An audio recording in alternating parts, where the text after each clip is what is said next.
आणि आता शहरांमधल्या घडामोडींचा वेगवान आढावा घेणार आहोत सिटी 60 मध्ये।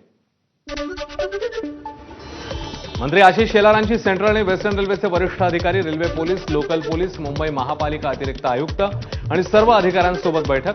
पावसामध्ये रेल्वे ट्रॅकवर पाणी भरू नये, रेल्वे कल्व्हर्ट साफ व्हावेत यासाठी दिले निर्देश। 5 दिवसानंतर वरळीतील आचार्य यात्रा स्थानक आजपासून पुन्हा सुरू। पहिल्याच पावसात भुयारी मेट्रो स्थानकात साचलं होतं पाणी।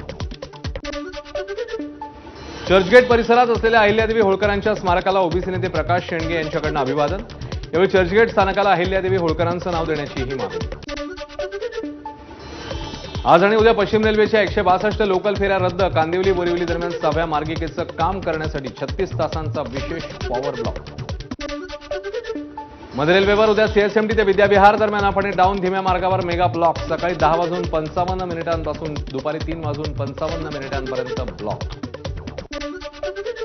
हार्बर लाईनवर उद्या सीएसएमटी चुनाभट्टी वांद्रे आपण डाऊन मार्गावर सकाळी 11:10 पासून 4:40 ब्लॉक। सीएसएमटी पनवेलपर्यंत ब्लॉक काळात लोकल सेवा बंद असणार।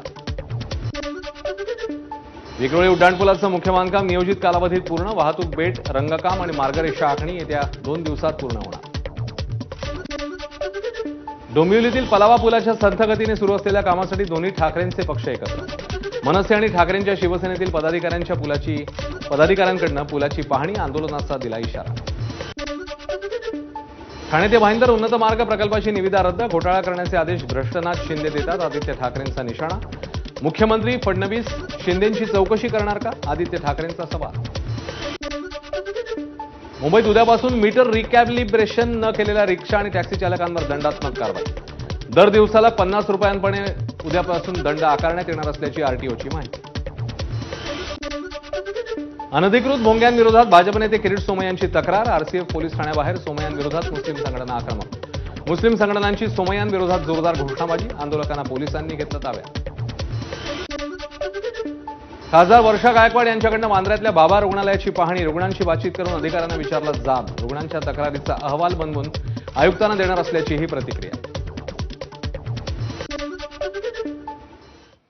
या होत्या वेगवान घडामोडी आणि बातमी येते निलेश चव्हाण संदर्भातली। निलेश चव्हाणच्या घरी पोलिसांनी तपास केला आणि त्यातनं आता 3 मोबाईल पोलिसांनी जप्त केले। वैष्णवीचा पती शशांक, सासू लता आणि नणंद करिश्माचा मोबाईल जप्त करण्यात आलाय। निलेश चव्हाणची परवानाधारक बंदूक आणि पासपोर्ट देखील जप्त करण्यात आल्याची माहिती आता समोर येते। काही वेळापूर्वीच निलेश चव्हाणला घेऊन पोलीस त्याच्या घरी पोहोचलेले होते। सविस्तर तपास करण्यात आला। साधारण 1 ते 1.5 तास पोलिसांनी कसून तपास केला आणि त्याच्यामध्ये ही माहिती आता समोर येते। तिघांचे मोबाईल आणि त्यासोबतच परवानाधारक बंदूक आणि पासपोर्ट या गोष्टी जप्त करण्यात आल्या।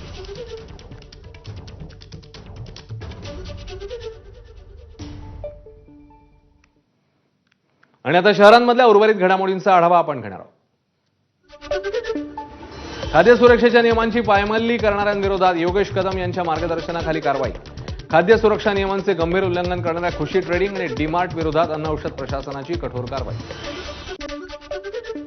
विशाळगडावरील अतिक्रमण काढण्यास पुन्हा एकदा सुरुवात। कोर्टाने दिलेल्या सूचनांचं पालन करत दुकानांचं अतिक्रमण हटवण्यास सुरुवात।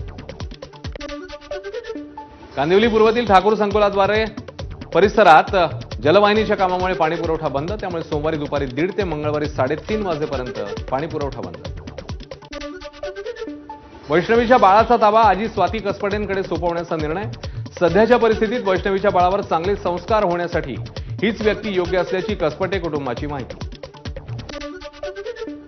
वैष्णवी हगवणेच्या लग्नात रुखवतासाठी 1,50,000चा खर्च। वैष्णवीच्या वडिलांची दमानी यांना माहिती। शशांक हगवणेच्या मामीनेच तयार केलं होतं 1.5 लाखांचं रुखवत। वैष्णवी हगवणे प्रकरणी सासरा राजेंद्र हगवणे, दीर सुशील यांना 3 जूनपर्यंत पोलीस कोठडी। दोघांची एकत्र चौकशी करायची असल्यानं कोर्टाने 3 दिवसांची पोलीस कोठडी वाढवली। संभाजीनगर दरोड्या प्रकरणी आणखी 4 जणांना अटक। संतोष लड्डांचा वर्गमित्र बाळासाहेब इंगोलेसह 4घांना अटक। बाळासाहेब इंगोलेनेच दिली लड्डांच्या घरच्या सोन्याची टीप। डिसेंबर महिन्यात काही कारणावरून उद्योजक संतोष लड्डा बाळासाहेब इंगोलेला ओरडले होते। त्याचाच राग मनात धरत इंगोलेनेच टीप दिल्याची माहिती। उद्योजक संतोष लड्डा यांच्या घरावरील दरोडा प्रकरणी देविदास शिंदे नावाच्या आणखी एका आरोपीला अटक। लड्डा यांच्या घरात कॅश आणि सोनं असल्याची दिली होती टीप।